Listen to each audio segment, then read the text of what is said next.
So we have a great panel today, and I'm going to start the conversation with the subject that was raised exactly during the Q&A. Thank you for the question. It sets a good start for what we want to discuss today. I would like to ask our speakers, well, first of all, if you could tell our audience in which way you are engaging in the voluntary carbon market. And then I would like to hear from you which are the peculiar challenges, but also opportunities that you see in developing carbon projects in the Global South. Would you like to start, Chris? Thanks, Sylvia. Could we all hear me? It feels like a... This is not Hello? on. Yeah, there we go. Great. So it's a little difficult when you're following on from your CEO.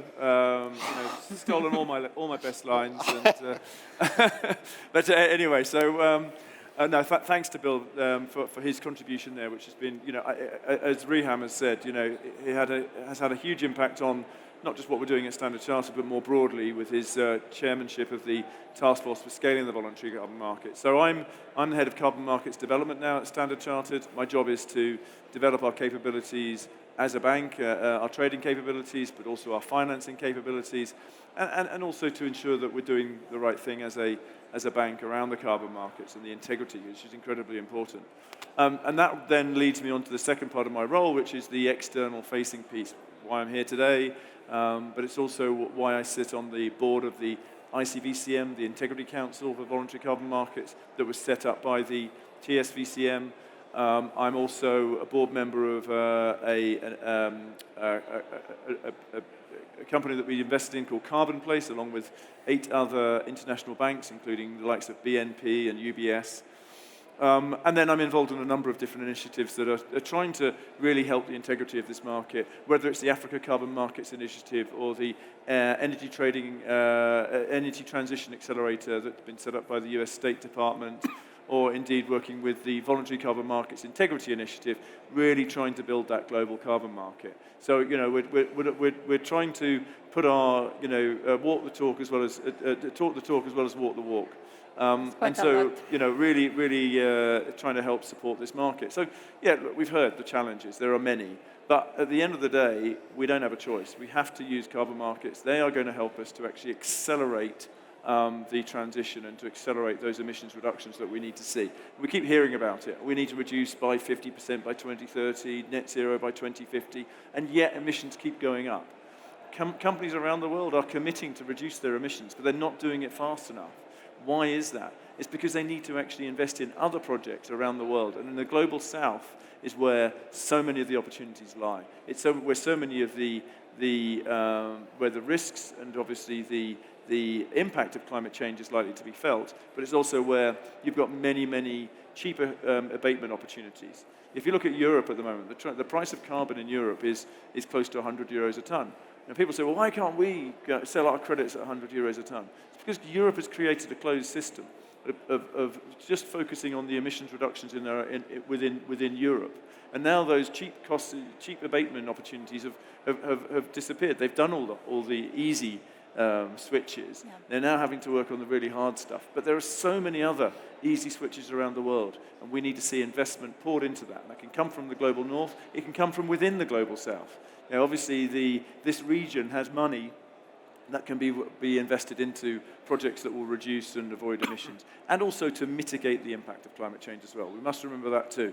It's not just about the reduction in the emissions, it's also mitigating the impact, the adaptation story that we need to think about as well. Thank you, Chris. Yeah, definitely the adaptation and mitigation side of things usually gets kind of sidelined, but it's definitely a core part of the conversation.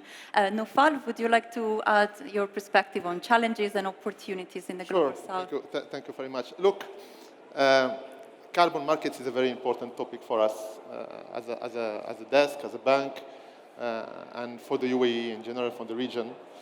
And we are part of many initiatives back in the UAE that show our commitment to this market. I mean, FAB is one of the founding members of the UAE Carbon Alliance, which is very ambitious project back in the UAE.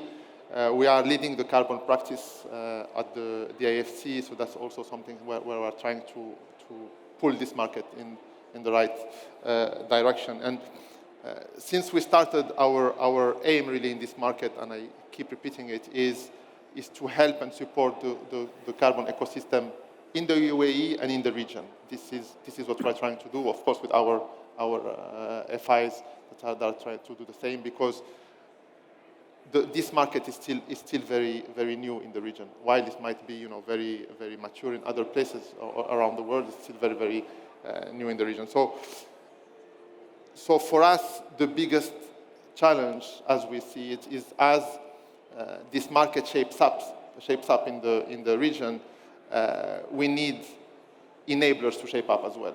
We need enablers, and what I call enablers is basically we need governments through regulation to shape up and to give clarity around that. We need, of course, FIs, exchanges, partners to come into the equation as well and bringing their toolkits and their all their tools they have at their disposal to help. And we need demand, and we need real demand. I mean, we need demand from companies that actually have to buy. I mean, the discussion I had with Chris just before this panel.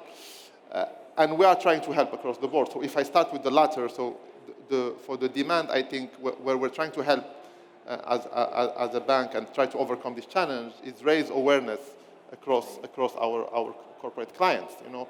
It's a very new topic. It's a very technical topic.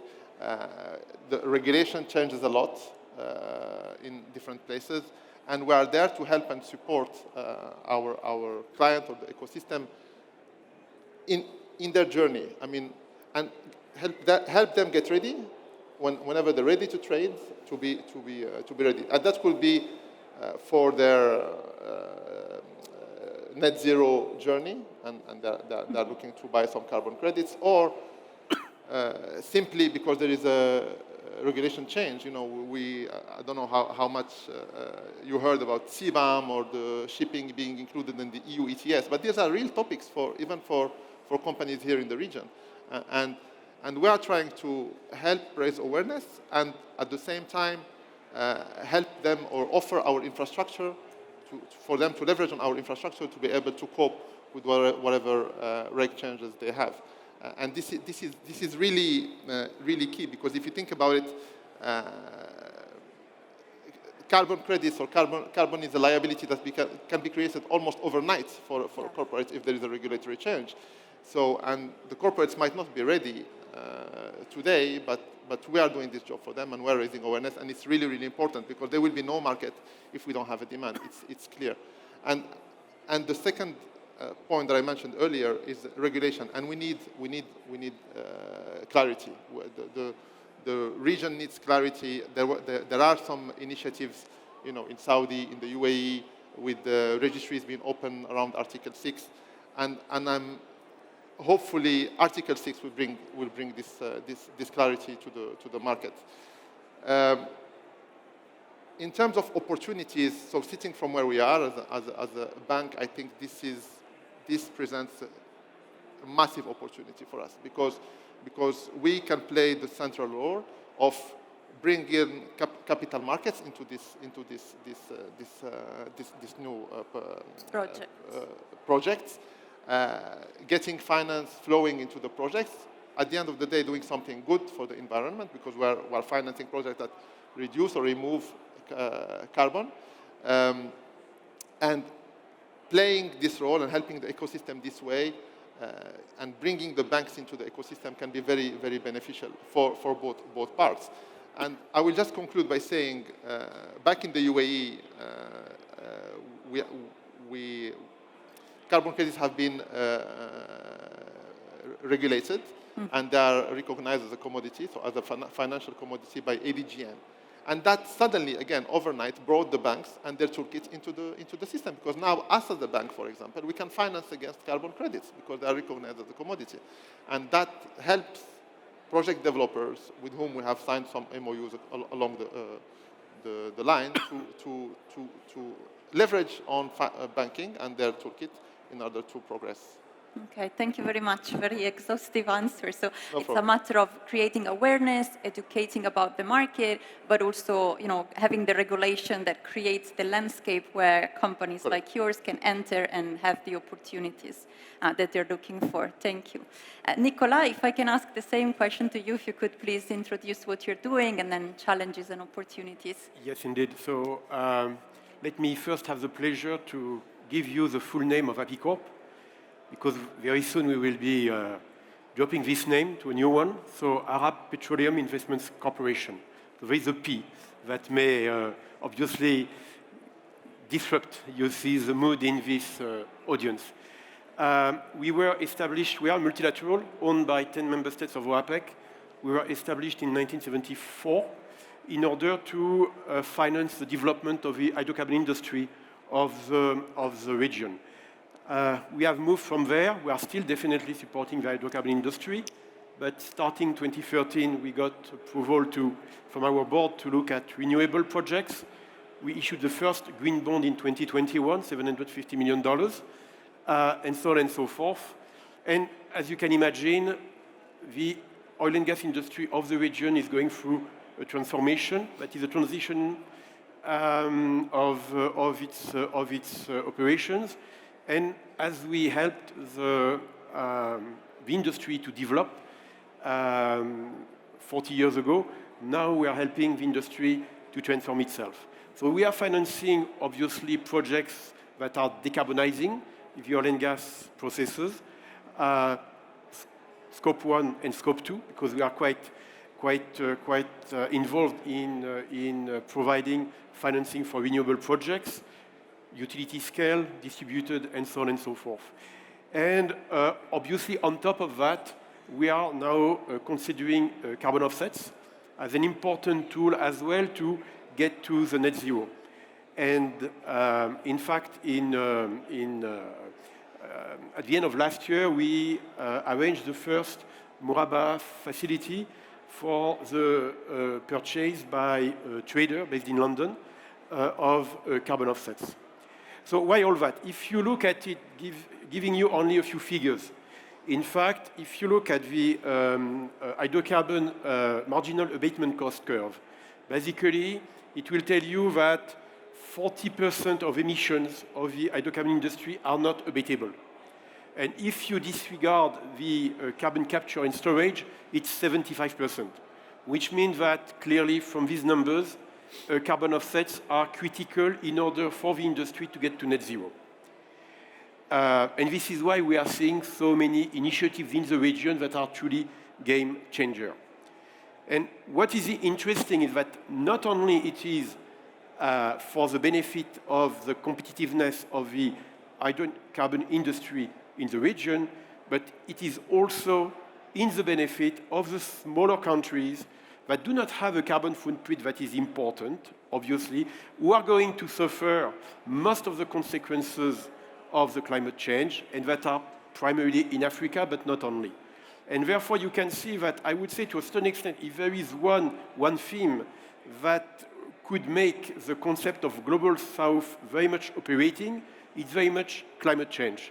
Because on one hand, you have countries that will need carbon offsets, and on the other hand, you have countries that can generate carbon offsets. And you can have a very virtuous, in fact, coordination between the two. And I would like to mention particularly Africa. We have been talking a lot about, and what I'm going to say, it's very unorthodox, but we have been talking a lot about Africa, and when we talk about Africa, we are talking about nature resource-based projects.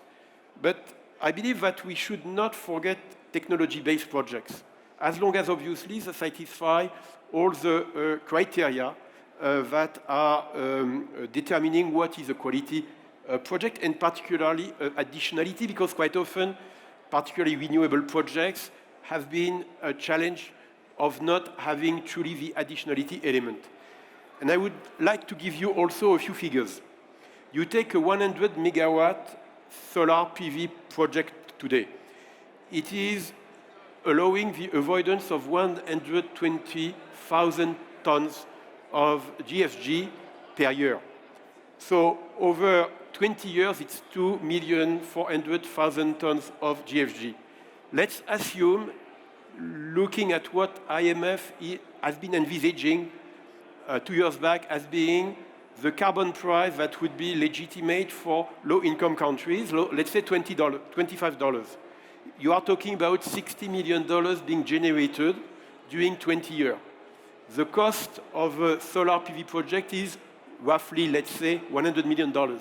So you can see that basically with carbon offsets, you could have, in fact, the possibility to truly accelerate the development of the renewable base of power in Africa. That is extremely important because the co-benefits will be far higher than what we have in nature-based. Because eventually, with electricity, with power, it's the industrialization of the continent that is fundamental, as we all know. So this is great, and as Apicorp, we believe that in order for this to happen, and in order for particularly carbon offsets, you see, to get to the kind of price that is relevant and that is essential in order to become a game changer, we think that Article 6 is definitely something extremely, extremely important. Both Article 6.2, that is basically a cooperation, I would say, on an horizontal basis, like 6.4 on a more vertical basis. I think this is key, obviously with various corresponding adjustments. Besides 6.2 and 6.4 and corresponding adjustments, there should still be room for carbon offset that would not comply with these articles, that would not have any corresponding adjustments, obviously, so it would remain with the host country, but it would have the advantage of following the CCPs that are fundamental, again, for the quality and for the certainty of quality that for the investor that would be investing in such products. This is, I believe, last point. As Apicorp, we are a project finance institution, primarily. And what we see also, not only is the question, you know, in developing countries, like Sub-Saharan Africa, for example, the country risk is key and is clearly an impediment for investors to invest. The fact that there could be carbon offsets, so projects, renewable projects, for example, generated under the auspices of Article 6 would be a very strong mitigant in terms of country risk, both political, clearly, because there would be an additional layer of government-to-government involvement or supranational involvement. This is one. And secondly, also in terms of exchange rate risk and currency risk and capital movement, because eventually the carbon offsets, the income generated by these carbon offsets, would be generated outside the country. So this is also very important, at least initially, for a project financier to see that the inclusion of carbon offsets in the overall economics would even have that, I would say, a co-benefit of mitigating the country risk in this part of the world. Okay, thank you very much. Again, another very exhaustive answer.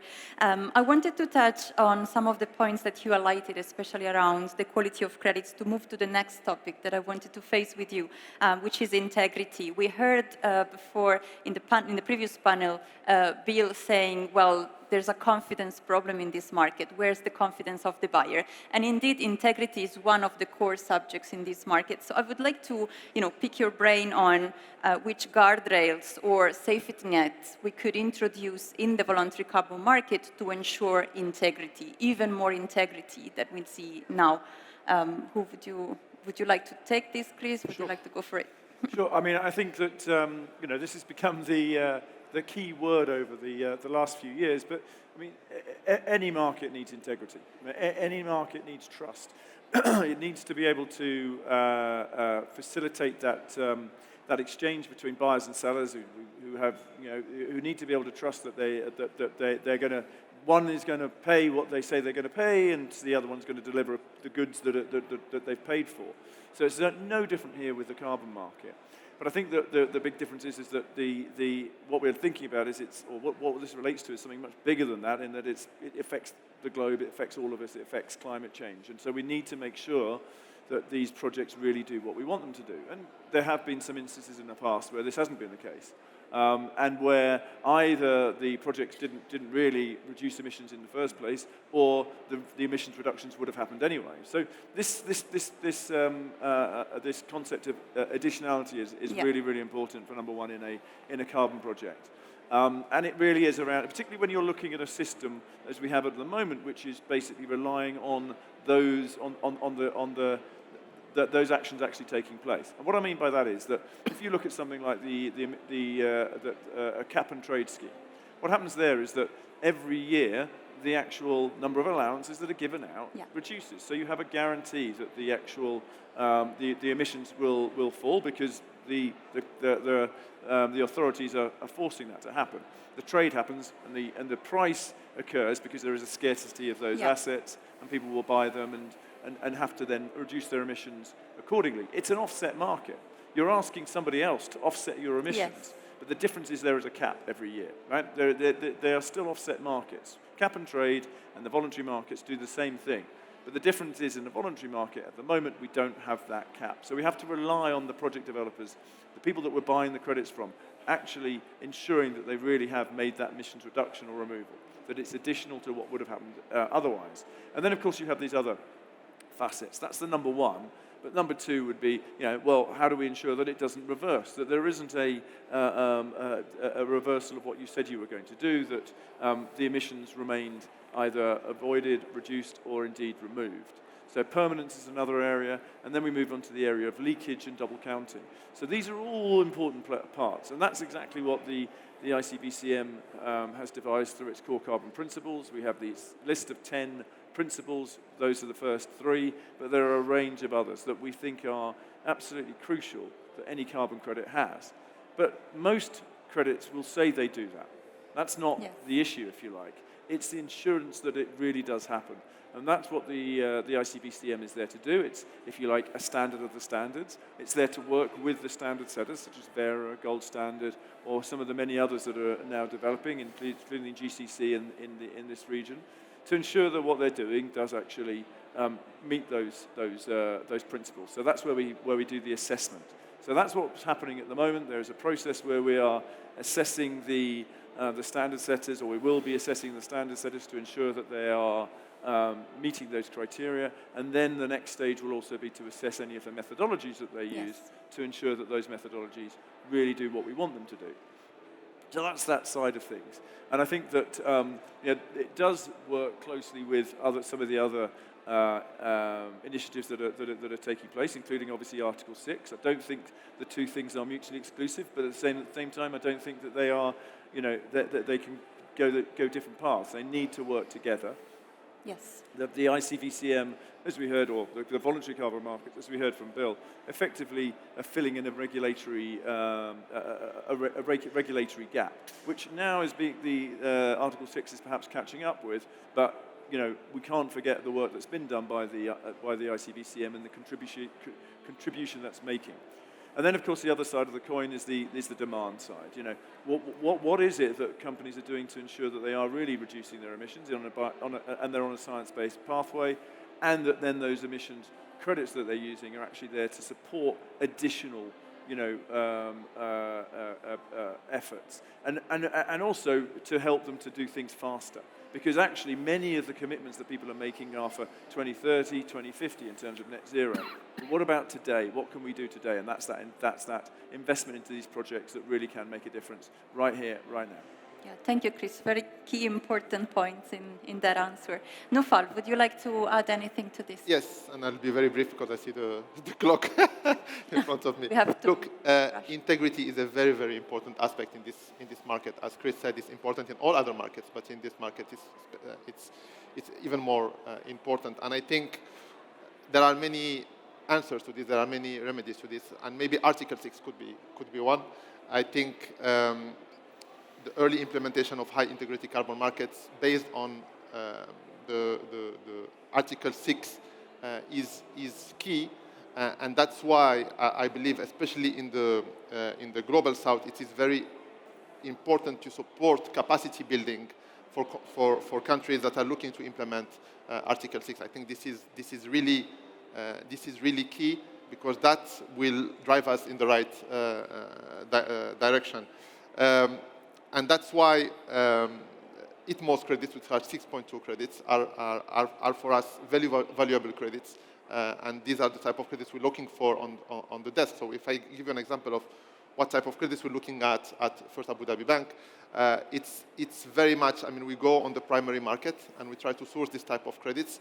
And there are two main types of credits we like. We like ITMOS credits a lot, with bilateral agreements with project developers, and we like renewables Corsia, as we heard earlier. Now, really very, very quickly, I think the question that is still up in the air is Article 6.2 implementation versus compliance market. How is this all going to work? I think everyone was waiting for COP to get some clarity on 6.4.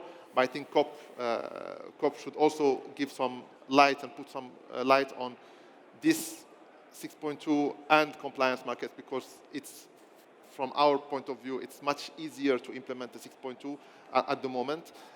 And that will bring the integrity that people are looking for, because it's, at the end of the day, it's a compliance market overseen by the UN. Right, thank you very much.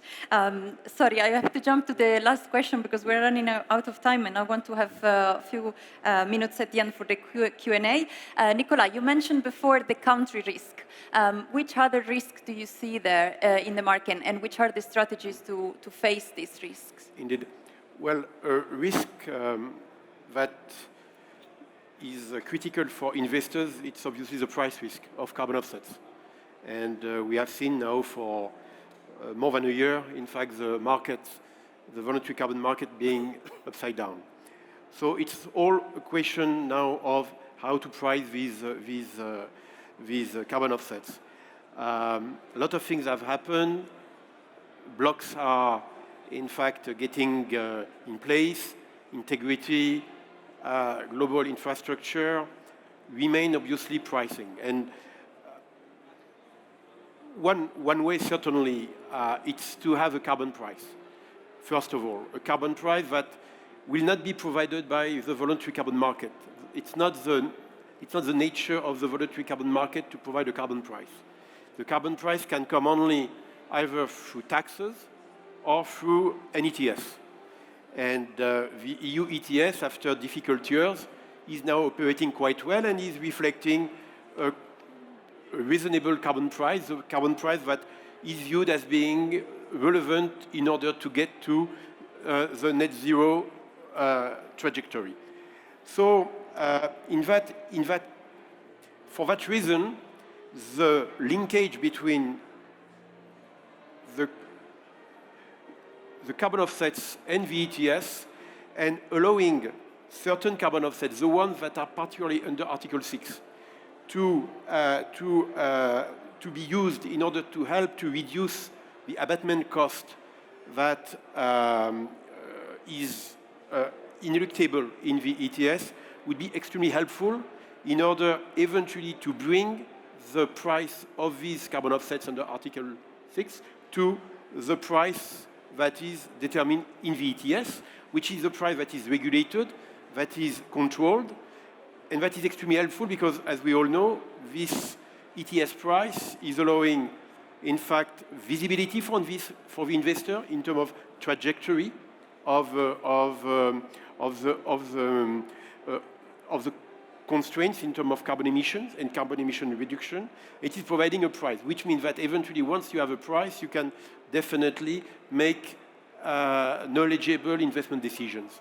So, and in the region, the fact that there has been the establishment of the National Carbon Registry in the UAE is definitely key, because it is the first step in order to get to an ETS, because before you obviously build an ETS, you need to know what are your emissions. And this is a very, very fundamental element. So it will take some time, a few years, but I think we'll get there. And we strongly believe at Apicorp that the ETS will be essential in order to eventually guide a price on the high-quality carbon offsets that are basically the ones within Article 6. Okay, perfect. Thank you very much. Sorry for rushing. I Not just at all. wanted to see if there is any question from the audience. Please.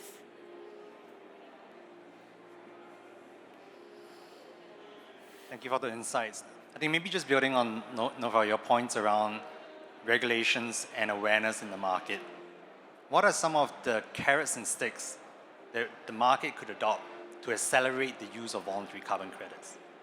Sorry, I didn't get that. What are some of the carrots and sticks that the market could adopt to accelerate the use of voluntary markets? Carrots and sticks. Characteristics. Look, I don't think it's about I think it's about political will and regulation and how quickly we can progress on that. I strongly believe with what we've seen in Saudi, with Article 6 registry, and earlier in the UAE, these registries are being created for a reason. I think we will see during COP, post-COP, convergence between the compliance and the voluntary in a 6.2 market. I think these registries will within the NDCs of the country, will then allocate to the corporates within the specific countries their target to offset and what type of credits they can use and what methodologies are acceptable. And I think this is the way we're heading. But there is no clarity. And until there is clarity, until there is regulatory clarity and the scheme being well defined, we will not have the demand. I mean, I think from where we stand today, most of the demand, I think the most likely source of demand would come from airlines because they have signed CORSIA. Everybody else, I don't think anyone is willing to pay for something he doesn't have to pay for. Okay. I'm afraid we have to stop here. Sorry, okay. I'm receiving signs that it's time. Okay, thank you very much for taking part. I enjoyed the conversation very much. Thank you.